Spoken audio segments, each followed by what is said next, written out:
بسم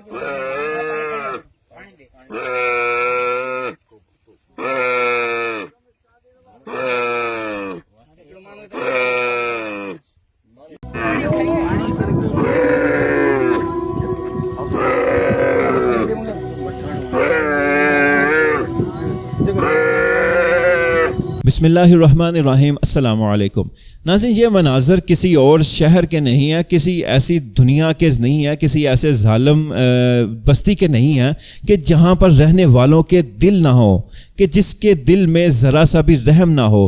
ایسے دنیا کے یہ مناظر نہیں ہیں، یہ اس رہتی جیگتی جاگتی دل دھڑکتی دنیا کے ہیں کہ جہاں پر ایک زندہ سلامت اونٹ کی ٹانگ کاٹ دی گئی۔ زندہ اونٹ کی ٹانگ کس چیز سے کاٹی گئی ہوگی اس کی ابھی خبریں موجود نہیں ہیں، مگر یہ ایک بلکتا ہوا، روتا ہوا، یہ ایک چیختا پکارتا ہوا یہ اونٹ یہ دنیا کو بتا رہا ہے کہ میرے ساتھ کیا ظلم ہوا۔ یہ ایسی بستی ہے کہ جہاں پر انسانوں کا خون معمولی سی قیمت بھی نہیں رکھتا، کچھ جس کا جی چاہے وہ انسان کو قتل کر دے، ختم کر دے۔ ایک دن میں پتہ نہیں سینکڑوں اس جانیں اس بستی سے چلی جاتی ہیں۔ یہ بستی یہ ظالموں کی بستی پاکستان ہے، جہاں کے صوبہ سندھ کے سانگر کے علاقے میں ایک ظالم وڈیرے نے اس جیگتے جاگتے زندہ سلامت اونٹ کی ٹانگ یہ کہتے ہوئے ٹانگ کاٹ دی کہ یہ میرے کھیت میں کیوں داخل ہوا۔ اس کی جرت کیسے ہوئی، اس کی ہمت کیسے ہوئی، اس کو نہیں پتا کہ یہ کس وڈیرے کا کھیت ہے، یہاں پر کس وڈیرے کی سبزیاں اگتی ہیں، اس اونٹ کی کیا حیثیت ہے۔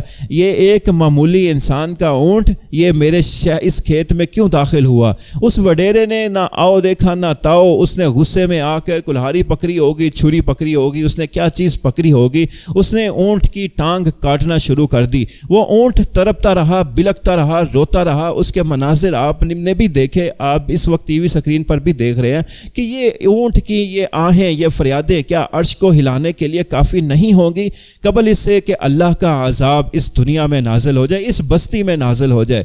دنیا میں ایسا ظلم شاید ہی کسی ملک میں ہوتا ہوگا۔ یورپ میں ہم جاتے ہیں تو وہاں پر ہم جانوروں کے ساتھ جس طرح کا سلوک کیا جاتا ہے وہ پوری دنیا جانتی ہے۔ ہمیں دنیا کا رول ماڈل بننا تھا، ہم مسلمان جنہیں دنیا کو یہ اعمال کر کے دکھانے تھے، ہم سے تو اچھا وہ یورپ والے اس چیز کو کر کے دکھا رہے ہیں، مگر ہم اس ظالم بستی کے رہنے والے ہم سب کچھ بھول چکے ہیں، ہم انسانیت کو بھول چکے ہیں، ہم حتیٰ کہ جانوروں سے بھی بدتر ہو چکے ہیں۔ شاید ہی جانور بھی ایسا نہ کرتا کسی دوسرے جانور کے ساتھ جو اس ظالم وڈیرے نے اس بے زبان جانور کے ساتھ کیا۔ ناظرین، حضرت نوح علیہ السلام کی قوم نے بھی صرف ایک غلطی کی تھی۔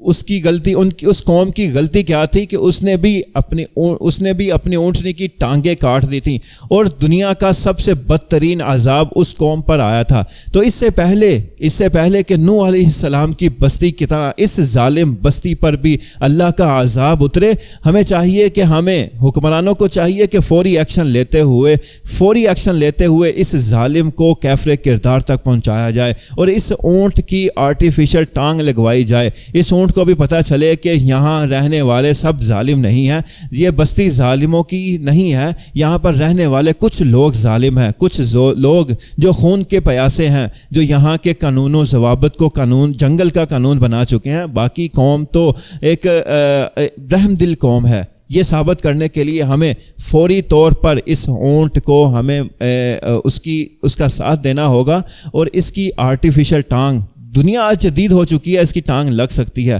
حکومت کو چاہیے کہ اس کی ٹانگ لگوائے اور کیفر کردار تک پہنچائے اس ظالم وڈیرے کو۔